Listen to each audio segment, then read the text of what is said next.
My dad casually uninvited me from Christmas, so I cut off the $7,000 mortgage payments and watched their world collapse.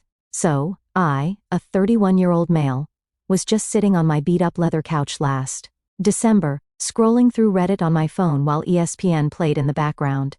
It was one of those boring Sunday afternoons where you're not really watching the game, but you need something to fill the silence of your empty apartment. Outside it was starting to snow, one of those heavy, silent snowfalls that makes the world seem quieter, somehow, the kind that piles up on window ledges and turns the streetlights into blurry halos. My apartment isn't much to look at, just a one-bedroom in the crappier part of town where the rent is cheap enough that I can save a little each month. The walls are too thin, the neighbors too loud, and the heating never quite works right, but it's mine.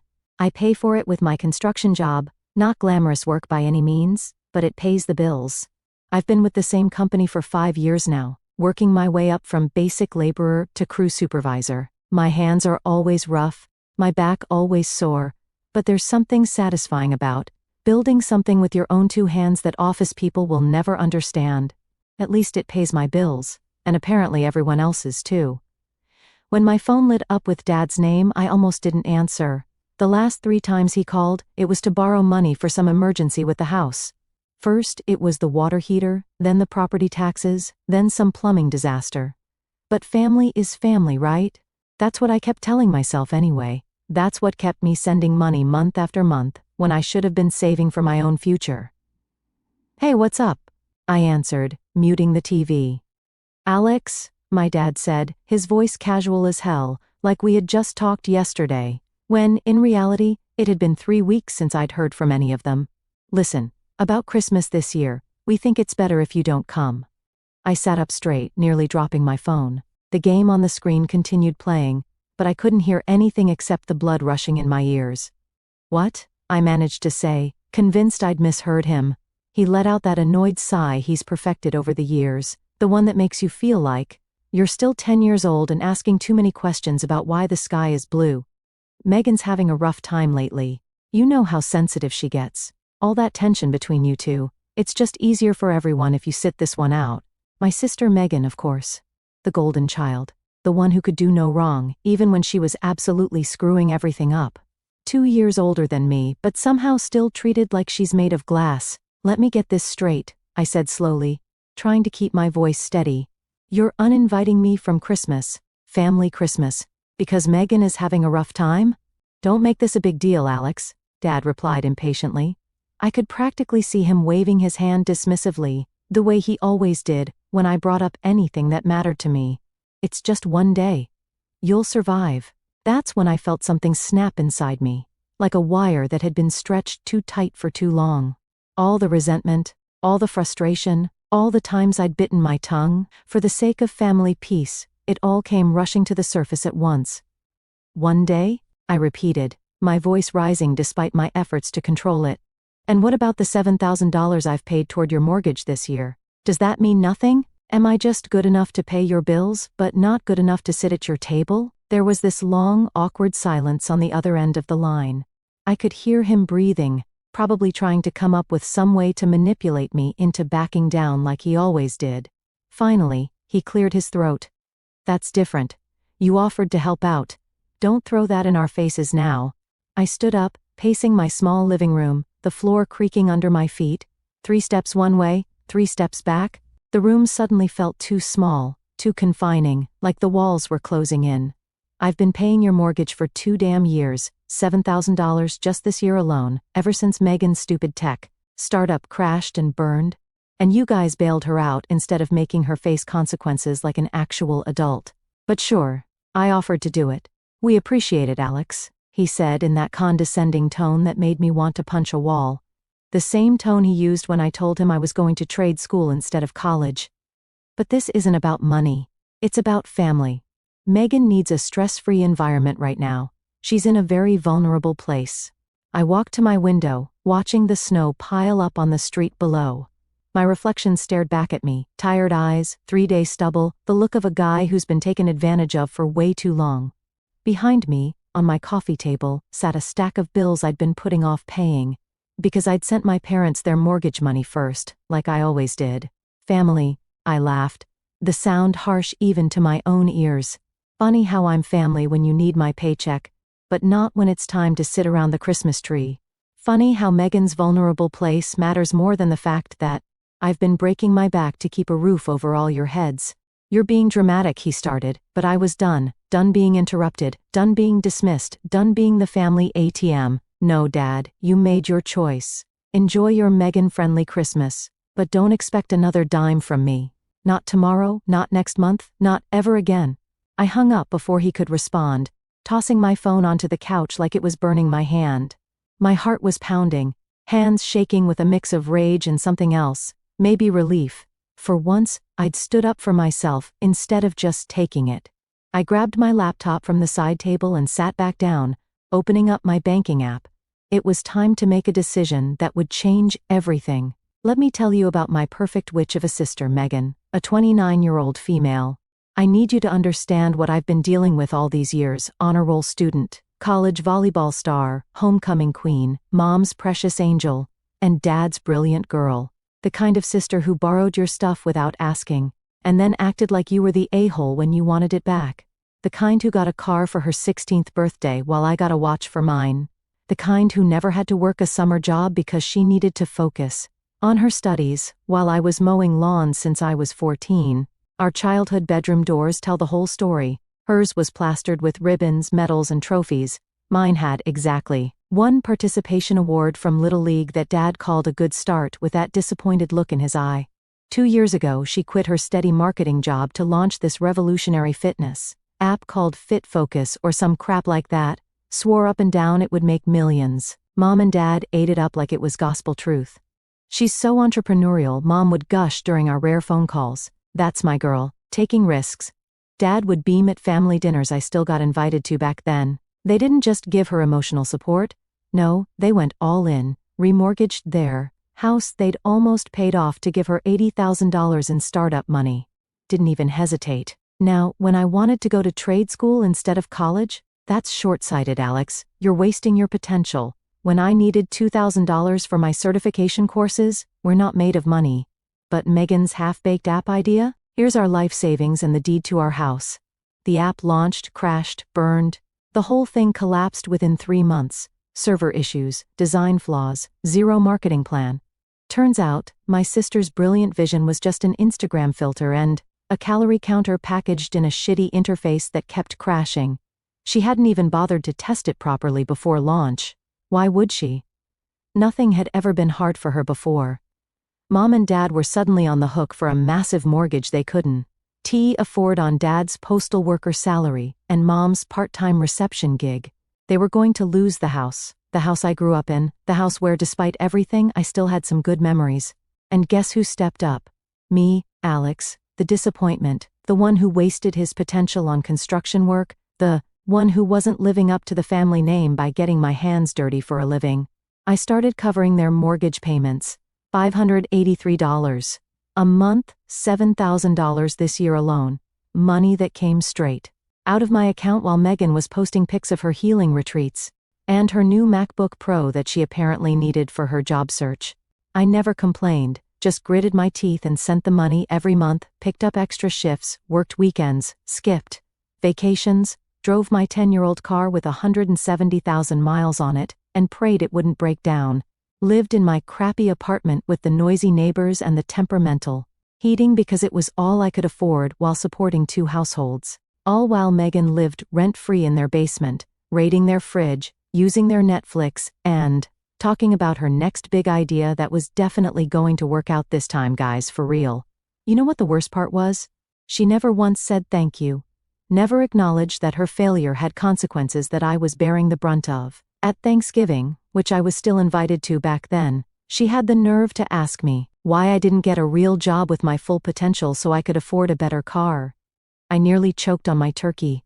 And now I wasn't welcome for Christmas, the one day a year when even the most screwed up families pretend to like each other for a few hours, the day I'd been secretly looking forward to because it meant a decent meal I didn't have to cook myself and the illusion of belonging somewhere, even if just for a few hours. I grabbed my laptop and logged into the bank account I'd set up specifically for their mortgage payments. My name was on it because Dad couldn't figure out online banking, and Mom just smiled and said, "You're so good with money, Alex." There it was. $7,000 gone this year. Every dollar earned through backbreaking labor, hauling materials. In freezing cold and sweltering heat, each payment a reminder of the family that only wanted me for my wallet. I navigated to the automatic payment settings and clicked cancel all scheduled payments. My finger hovered over the confirm button for just a second before pressing it firmly. A notification appeared, "All scheduled payments have been canceled." I went a step further and transferred the money I'd set aside for their January payment back into my personal account. Then I closed the laptop with a satisfied snap. For the first time in 2 years, I felt like I could breathe again. I felt like I was taking back control of my own life. Let's see how vulnerable Megan feels when the bank starts sending foreclosure notices. The next couple of weeks went by like normal, except I was suddenly $583 richer every month. Amazing how much breathing room that gives a guy. I even treated myself to a new pair of work boots, the kind with extra arch support that makes a difference when you're on your feet for 10 hours a day. A small luxury, but it felt huge. Snow kept building up outside. December in Michigan doesn't mess around.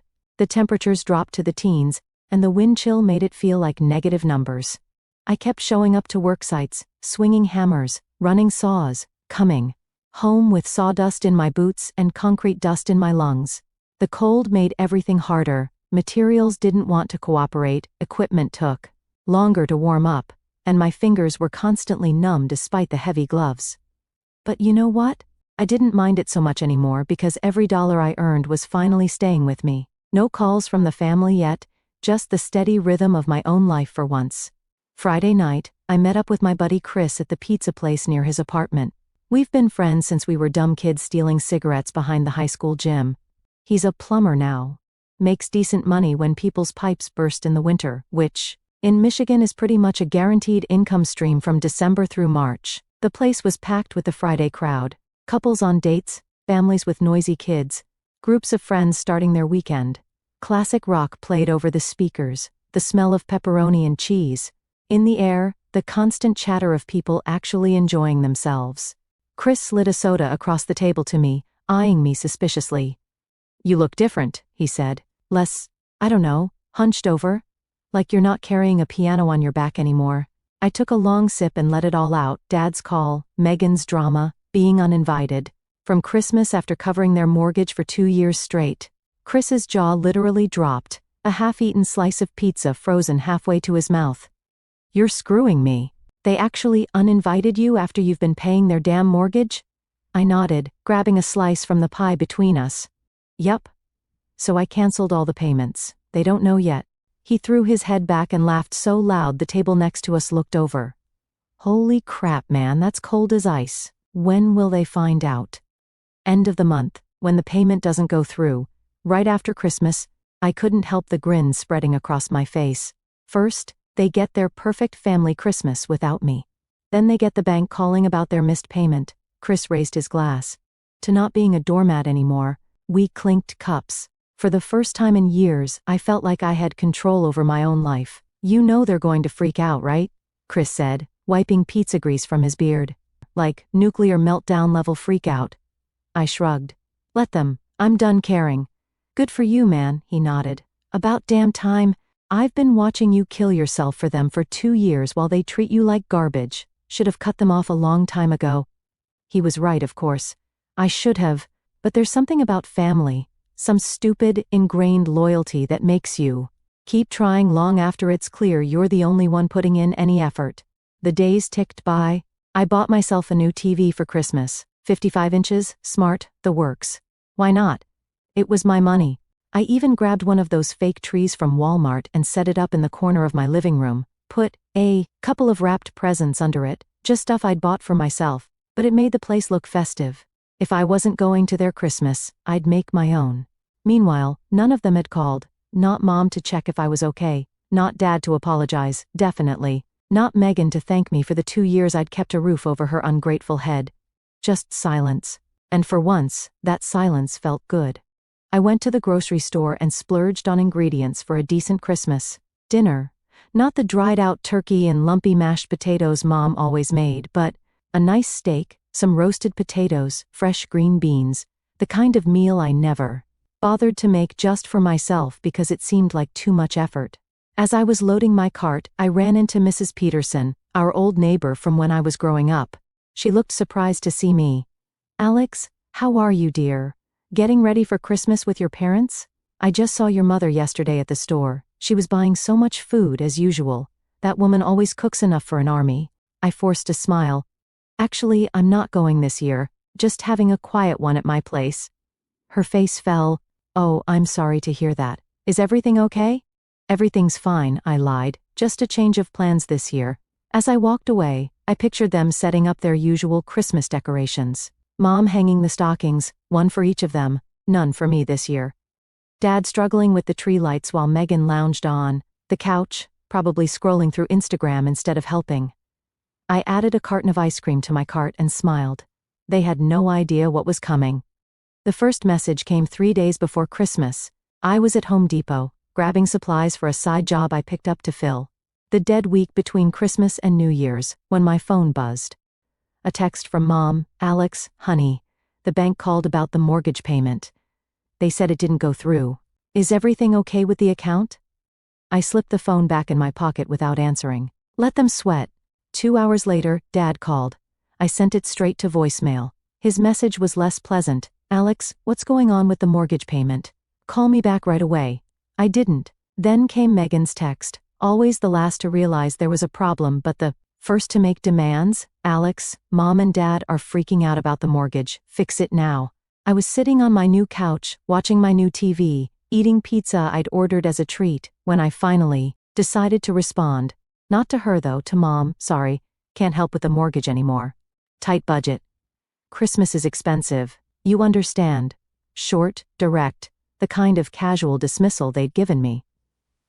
Her response came almost immediately. "What? But we're counting on that money, Alex. We can't make the payment without you." I took another bite of pizza, letting the cheese stretch and then snap. "That's tough. Maybe Megan can help out. She lives there rent-free anyway." Then I silenced my phone and turned back to the nature documentary I was watching.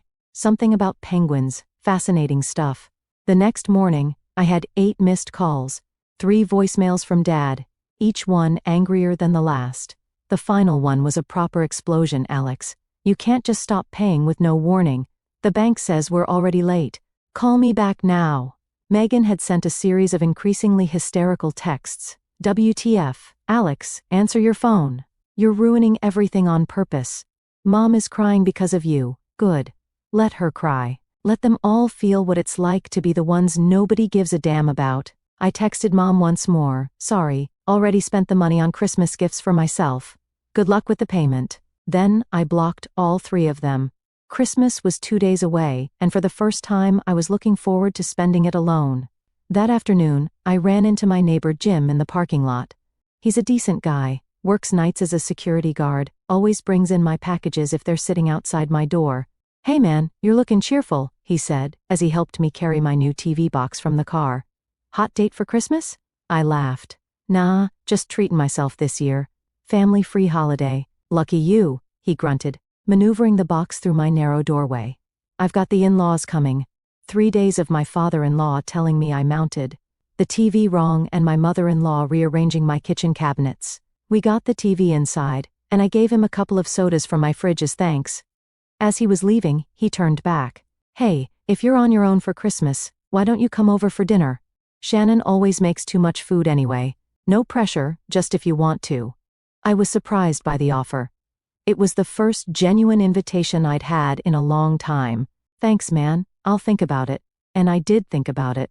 It was nice to know that someone actually wanted me around for Christmas, not just my wallet. Christmas morning arrived with another heavy snowfall. I slept in until 10 o'clock, something I never get to do with my work schedule. No alarm, no job site to get to, no family obligations, just peace and quiet. I made myself a proper breakfast, bacon, eggs, the works, brewed some fancy coffee. I'd picked up, turned on the Christmas music channel just because I could. Around noon, someone started pounding on my door. The kind of pounding that means business, not Jim's friendly knock or the delivery guy's quick rap. Through the peephole, I saw Dad standing there in his winter coat, face red with either cold or anger, Probably both, his breath making little clouds in the frigid hallway air. I opened the door but kept the chain on. "Merry Christmas," I said, enjoying the way his eyes narrowed. "What the hell do you think you're doing?" he demanded, his voice echoing down the hallway. "The bank called again yesterday. We're late on the payment." I leaned against the doorframe. "Yeah, that happens when you don't pay your bills. You know we can't afford it without you," he snapped, trying to look through the crack in the door at my apartment. I could see him noticing the Christmas tree, the wrapped presents, the new TV visible in the background. "Funny how that works," I replied calmly. "I can't afford to help people who don't consider me family enough to spend Christmas with." His face turned an even deeper shade of red. "This is childish, Alex. This is about our house. Your mother is beside herself. Should have thought about that before you kicked me out of Christmas." I shrugged. "How's Megan handling the stress? Still feeling vulnerable?" "This isn't about Megan, but it was always about Megan," I cut him off. "It's always about Megan. Even now you're standing at my door on Christmas Day, not to invite me over or apologize, but to demand money. That's all I am to you guys, a damn ATM." He switched tactics, his voice suddenly pleading. "Alex, please. We'll lose the house. We're already behind." "Not my problem anymore," I said and closed the door. He kept pounding, kept yelling, but eventually gave up and left. I heard his car start up, the engine struggling in the cold before finally turning over. I went back to my Christmas breakfast, turned up the music, and poured another cup of coffee. For the first time in years, I felt like I could breathe. My phone lit up with a text from a number I didn't recognize. It was Mom, using Megan's phone to bypass my block. "Alex, please, we need you. We're family." I typed back, "Families don't uninvite members from Christmas to keep the golden child comfortable. Families don't take $7,000 from someone and then throw them away. Merry Christmas." Then I blocked Megan's number too, and spent the rest of the day in beautiful, peaceful solitude. I cooked my steak perfectly medium rare, just the way I like it. The potatoes were crispy on the outside, fluffy inside. I ate at my little table with actual napkins, and a real plate instead of the paper ones I usually used. I'd even bought myself a small apple pie for dessert.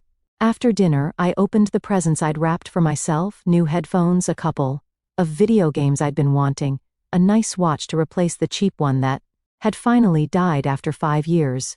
Small things, but things I denied myself because that $583 always had to go to them first. As I was trying out the headphones, there was another knock at the door, softer this time. Mom. I ignored it, turned up the volume on my headphones, and pretended I couldn't hear. She knocked for a while, then gave up. Later, I found a card she'd slipped under the door.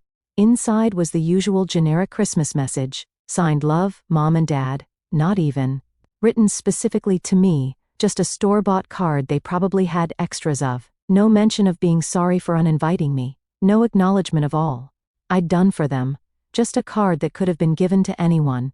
I tossed it in the trash and went back to my peaceful evening. Around 8:00 p.m., Jim texted to see if I wanted to come over for dessert and games. I took him up on it, spent the evening with his family playing board games and eating homemade cookies. His kids were actually pretty cool. The 10-year-old was really into building things, so we talked about construction. His wife, Shannon, was warm and welcoming, never once making me feel like the charity case I probably was. I walked back to my apartment around midnight. The snow had finally stopped, the world quiet and still. For a family-free Christmas, it hadn't been bad at all. The week between Christmas and New Year's was when things really hit the fan for them. I got up early on the 26th to head to that side job I'd picked up. 6 hours of installing drywall in a basement renovation. Hard work, but the pay was good, and it kept my mind busy.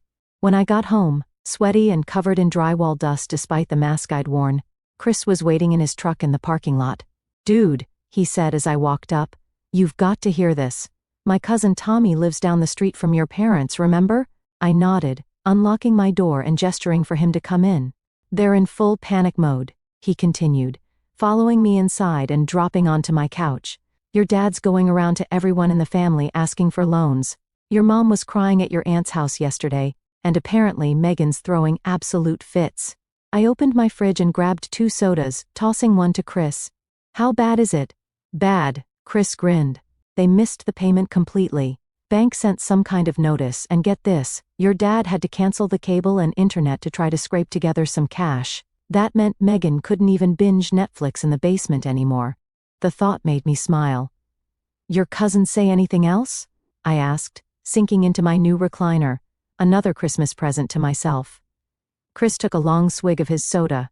Yeah, actually, the best part, your sister finally got a job. I nearly choked on my drink. You're screwing me. Doing what? Cashier at Kroger, he laughed. Apparently she cried the whole first day because someone yelled at her about coupons. I leaned back, a strange mix of satisfaction and something like pity washing over me. Megan had never had to deal with the real world before. Had never been yelled at by a customer, had her feet ache after an 8-hour shift, or worried about whether her paycheck would cover her bills. Welcome to the working world, sis, I muttered. It's not all Instagram filters and startup dreams out here. That night, another text came through from an unknown number. My aunt this time. Alex, honey, your parents are in real trouble. They might lose the house. Can't you help them? Whatever happened between you, they're still your family. I texted back. Ask Megan to help. She's lived there rent-free for 2 years while I paid $7,000 toward their mortgage. They uninvited me from Christmas because I make Megan uncomfortable. They made their choice. I didn't hear back from her. The next day, I was at the gym when my phone rang, unknown number again. This time, I answered. Hello? I said between sets on the bench press. Alex. It was my mother, her voice small and shaking. The bank? They're threatening foreclosure if we don't catch up on payments. We don't have the money. I sat up, wiping sweat from my forehead with a towel. That sounds like a problem for you, Megan, and Dad to figure out. Please, she begged, and I could hear she was crying. We'll lose the house. We have nowhere to go. Should have thought about that before you chose Megan over me, I replied. Again, and it wasn't like that. It was exactly like that, I cut her off. 2 years I've been paying your mortgage, 2 years of extra shifts and weekend work, and the one time I want to be included in a family holiday. I'm told I'm not welcome because precious Megan needs a stress-free environment. Well, now you can all be stressed together. There was a long silence, broken only by her muffled sobs. Alex, she finally said. We're sorry. We made a mistake. Please help us. Too late, I replied and hung up. New Year's Eve came, and Jim invited me over again, just a small gathering. Him and Shannon, another couple from the building, and me. We played cards, ate too many snacks, and watched the ball drop on TV. At midnight, my phone lit up with another text from my aunt. Your parents got an eviction warning. 30 days to pay or get out. Please, Alex, they have nowhere to go. I showed it to Jim, who shook his head in disbelief. Man, that's rough. Family drama at its finest, huh? Yeah, I replied, putting my phone away without responding. But not my circus, not my monkeys anymore. Shannon, who'd obviously been filled in by Jim, gave me a sympathetic look. Family can be the worst sometimes, but also the best. It's complicated. I nodded but didn't say anything. I wasn't ready to forgive them, maybe I never would be. Later that night, as I walked back to my apartment, I realized I'd spent more time with Jim's family in the past week than I had with my own in months. These people, who barely knew me, had shown me more kindness and genuine interest than the ones who were supposed to love me unconditionally. Maybe family wasn't about blood after all. Maybe it was about who actually gave a damn about you as a person, not just what you could do for them. January crawled by, cold and merciless. I kept busy with work, saved the money that used to go to their mortgage, and even started going to a weekly poker night with some guys from the construction crew. My life was settling into a new rhythm, one that didn't revolve around my family's needs. For the first time in years, I'd even met a girl, Emma, who worked at the coffee shop near my apartment. Nothing serious yet, just casual conversation whenever I stopped in, but she'd written her number on my cup last week, and I was working up the courage to use it. Then, one frigid Sunday morning, there was another knock at my door. This time it was all 3 of them, Mom, Dad, and Megan, standing in the hallway looking like they hadn't slept in days. Mom's eyes were red-rimmed from crying. Dad looked 10 years older than the last time I'd seen him, and Megan, perfect, precious Megan, had dark circles under her eyes and was wearing a Kroger uniform under her coat. Can we come in? Dad asked, his voice lacking all the authority it once had. I hesitated, then stepped aside. They filed in silently, taking in my new TV, The fresh paint on the walls, another weekend project I had time for now. That I wasn't working extra shifts to pay their mortgage, the general sense that I was doing just fine without them. Nice place, Megan muttered, and I caught the flash of resentment in her eyes. What do you want? I asked, not offering them seats. Dad cleared his throat. The bank. They're foreclosing. We have 2 weeks to get out of the house. I folded my arms and Mom added, we have nowhere to go, her voice cracking. Sounds like a real problem. What does it have to do with me? Megan suddenly burst into tears, not the pretty, delicate crying she usually did to get her way, but ugly, desperate sobs. We screwed up, okay? Is that what you want to hear? We screwed up. I screwed up. I'm sorry. Mom looked shocked at her language. Dad just stared at the floor. We were wrong, Dad said quietly. About Christmas, about everything. We took you for granted. I laughed, but there was no humor in it. Took me for granted? You used me like an ATM for 2 years, and then threw me away when I wasn't convenient anymore. That's not taking me for granted, that's exploitation. We know, Mom whispered. We were terrible to you. I turned to Megan. And you, the queen of the castle. Nothing to say? She wiped her nose on her sleeve, looking smaller than I'd ever seen her. I've been working at Kroger, she said, as if that explained everything. People are so mean. My feet hurt all the time, and I only make $400 a week. Welcome to the real world, I replied. The one I've been living in while you played entrepreneur. With Mom and Dad's money, then sat on your ass while I paid the price for your failure. I know, she nodded, fresh tears streaming down her face. I was spoiled and entitled and selfish. I never thanked you. I never even thought about what you were doing for us. Dad stepped forward. We're not here to ask for money, Alex. That surprised me. Then what do you want? Forgiveness, Mom said. And a place to stay, just until we can get back on our feet. I stared at them in disbelief. You want to live here, with me? In my 1-bedroom apartment? Dad nodded. We have nowhere else to go. I started laughing. I couldn't help it. The absurdity of the situation was too much. Let me get this straight, I said when I could speak again. You uninvite me from Christmas because I make Megan uncomfortable. You take my money for 2 years without a single thank you. And now that I've cut you off and you're facing the consequences of your actions, you want to move in with me? They looked at each other, then back at me. We have nowhere else to go, Mom repeated, as if that changed anything. I walked to the window, looking out at the snow-covered parking lot below. For 2 years, I'd been at their mercy, working myself to exhaustion. For people who didn't even want me around for Christmas dinner. Now they were at my mercy, desperate, homeless, finally seeing me as their only option. I turned back to face them. No, Dad repeated. No, I confirmed. You can't stay here, not now, not ever. But where will we go? Mom asked, fresh tears welling up. I shrugged. That's not my problem anymore. You made your choices. Now you live with them. Please, Alex, Megan begged. I'll sleep on the floor. I'll pay rent. I'll do anything. Like you should have been doing for the past 2 years, I asked. Too late now. Dad's face hardened. So that's it? You're just going to throw your family out on the street? Family? I repeated. You stopped being my family the moment you decided I wasn't good enough to sit at your Christmas table. The only thing you wanted from me was my money. Well, the ATM is closed. I walked to the door and opened it. I think we're done here. They didn't move at first, as if they couldn't believe this was happening. Alex, Mom tried one more time, please reconsider. We're begging you. It feels terrible, doesn't it? I said quietly. To beg someone for help and be refused, to be thrown away when you're no longer useful. Maybe now you understand how I felt. One by one they filed out, Megan last, her Kroger name tag glinting under the hallway light. Where will you go? I asked, not because I cared, but because I wanted to know the full extent of their desperation. Mom's coworker said we could use her garage for a few days, Dad muttered. After that, I don't know. I nodded. Good luck with that. As I closed the door, I felt a weight lift from my shoulders. For 2 years I'd carried them, paid their bills, fixed their problems, been the responsible one while they coddled Megan and took advantage of my generosity. Now they were gone. Their problems were their own and I was free. I picked up my phone and scrolled to the number Emma had written on my coffee cup last week. Maybe it was time to see what else life had to offer besides family drama. The next day at work, one of my crew members asked if I'd had a good weekend. I smiled and said it had been productive. I didn't mention my family's visit, or their desperate situation. Those weren't my problems anymore.